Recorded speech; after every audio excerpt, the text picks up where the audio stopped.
This week here on The Throttle, we talk to one of the biggest characters in Australian Speedway, international solo rider, Formula 500s, AmCar Nationals, Modelites, stand-up comedian, drift racing, and one of Australia's best-known taxi drivers. There is not much this guy won't or cannot do. Sit back while we talk to Mark Martin here on The Throttle. Hi Mark, and welcome to On The Throttle. Thank you. So as most people know you as Pommy, how did you get that nickname? A bit different to what most people think. I was very young and over at the farm and the shearing shed, and I was eating a pomegranate, which I got from my nan used to grow them, so they started calling me Pommy and it just spread, so everyone calls me Pommy. So it obviously started at a young age and it's just stuck the entire way through. Has, yep. So let's go back to the start. How did you get involved in Speedway? Basically, I was up on the farm. I started racing a bit of motocross when I was about 12 or 13, and that was, I got my first bike through Robbie Jarvis, who you interviewed the other week. Used to go and watch him, joined the Mowbridge Sporting Car and Motorcycle Club. When I'd finished at about 16 years of age with motocross, I'd been watching Rob doing the Speedway, and I thought that looks exciting and didn't look quite as tiring as racing a 20-minute motocross, so racing for under 1 minute looked pretty good to me, so I just got the bug and it just all started probably through Robbie. Okay, so solo racing back in the 80s were very competitive, lots of riders and great racing every night. Yeah, it was. They were good days. There was a lot of riders back then. It was very hard to get on the programs, and like up at Renmark, we'd have 4 divisions, A, B, C and D grade, and it was hard when you first started even to get on the program. So I gradually practiced and got through, and after a couple of years managed to get into A grade at both Mowbridge and Renmark. Oh, sounds good. So you then set off for England to race in the National League. That must have been very exciting for you. Yeah, they were good times. As soon as you start riding Speedway, just about everyone wants to go over to England and have a race. You read didn't used to get any on TV back in those days, but you'd read the magazine, Speedway Star, and so eventually I thought I was good enough to give it a crack, so went over there, lucky enough to get a ride with Canterbury, had a second half ride, ended up winning my first second half ride, and they signed me up, and within a couple of weeks I was in the team, so I was a regular team member for a couple of years, and was only out of the team whenever I broke any bones. So in the mid-80s, you hopped off the bike and you actually bought yourself a Formula 500. How did that go for you? I just still like racing, and I bought off a Tony Cook, I think it was, but it was back in the days when they were just swapping to 2 strokes, and don't really want to talk about that. I think I did about 1 race and that was about it. Oh wow. And then I moved to Adelaide to work off the farm, so that was about the end of it. Yeah, and you also started a family. Got married over in England, came back over to Australia, worked on the farm for a little while, but then ended up going to Adelaide and working at the casino as a croupier, as a dealer, and had a lovely daughter, Gemma, who lives over at Maldon in Victoria, and my son Sam, who has been travelling around a bit and raced a bit over in England and back living with me at the moment. Okay, so when he raced at England, obviously you went over there to support him. How was that? Oh, fantastic. We had a great time together. He got signed up by Oxford when he was 15. He was allowed to race in the Conference League. His mum was English, so that let him race.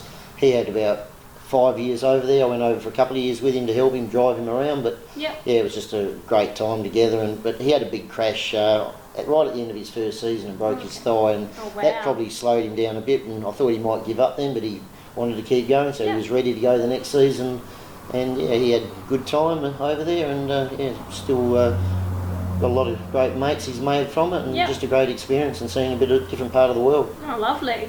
So, you had so much time off, but the Speedway bug, you had to get back into it. This time it was an AmCar National. Yeah, I've been watching them a bit going around. I just like the way that everyone had the same engines, the same tyres and all that. So I got one, only raced it for a season. I was going all right. I won a feature at Bordertown and a couple of heat races, so I was sort of around the mark, but it was a bit hard getting a crew. I'd have a couple of mates that had come with me, and they'd say, they're going to go and get have something to eat, and they'd end up going to the bar, and I wouldn't see them until the end of the meeting, so you're there doing it by yourself. So I put that up for sale at the end of the season. Yeah. Also, you tried Richmond racing with drifting. How did that go? Yeah, well, just after I sold the AmCar up here at the track here, I lived at Tailem Bend, at the Tailem Bend Sports Park. They had a drift day, and I went up and watched, and after about 30 seconds of watching them, I thought, shit, I reckon I can do that. So I just got the bugs. I get something in my head, I just go out and do it. So I reckon within 3 weeks I had a S14 Sylvia, and got into drifting for about 3 or 4 years. Oh, wow. I even did 10 days over in Japan on a drift school or a drift trip with about 20 other Australians. So that was fantastic times. Definitely. So also during this time, you try something completely different. Scary for most people, stand-up comedy. How was that? Yeah, I enjoyed it. It was, like you said, it's a bit scary, but I was been driving taxis then, and I just went up doing taxi stories. I sort of did a fringe show too, known as the Angry Cabbie. So I just did all come on the stage being the last Australian cab driver left in Australia and things like that. So it went pretty good. Got regular spot at Dave Flanagan's Comedy Cellars, and sometimes at the Rhino Room, and did a couple of my own shows. So yeah, it was good fun. Sounds like it. So now you're back racing, well not back racing, well you're back racing, but with mod lights. This section is just absolutely booming at the moment, isn't it? Yeah, I love it. I actually raced the wingless for a little while last year. Okay. I was at the Wakery one meeting, and I was going to get out of it, or I was going to put it up for sale, because everyone was, if you weren't up the front and crashing, you weren't going to be anywhere. A few blokes went through 3 or 4 chassis, and I got to the end of the season thinking, damn, I got through this and the car's still in one piece. I only rolled it once, and thought I'll put this up for sale. And I'd seen the mod lights up at Wakery.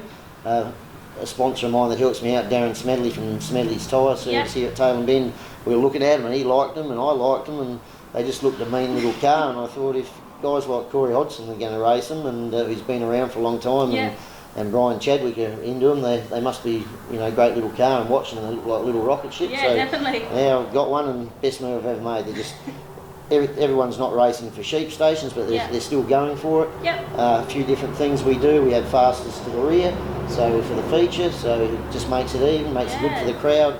Prize money, we split up no matter where you come, we just split it between everyone, and everyone helps each other. They've got some great guys there helping out, so if anyone wants to get into a good class, I thoroughly recommend mod lights. We're going to have, I reckon we'll have 18 to 20 of them by next season. Wow, that's insane. They're coming along real popular. About 14 we've got now in the books, which is really good for only 2 seasons. Yeah, definitely. So what do you do to relax and unwind when you're not, you know, being involved in racing or something?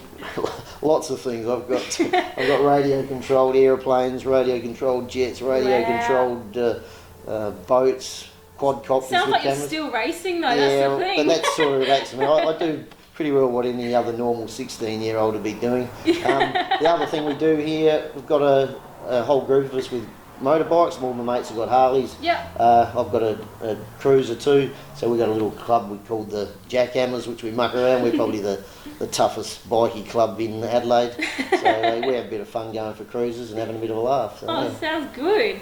So international solo rider, Formula 500 driver, dad, drifting, stand-up comedian, one of Adelaide's best known taxi drivers. What is next for Mark Martin?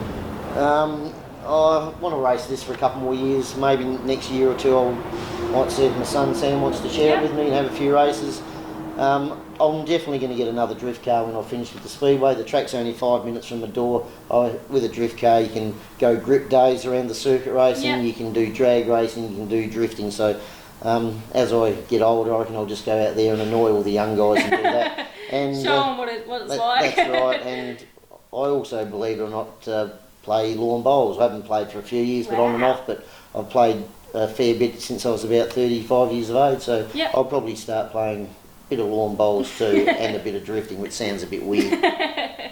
Well, I have to say, all the best for the rest of the season in this gorgeous car that you have, and thank you so much for talking to us. No worries, thank you very much for coming.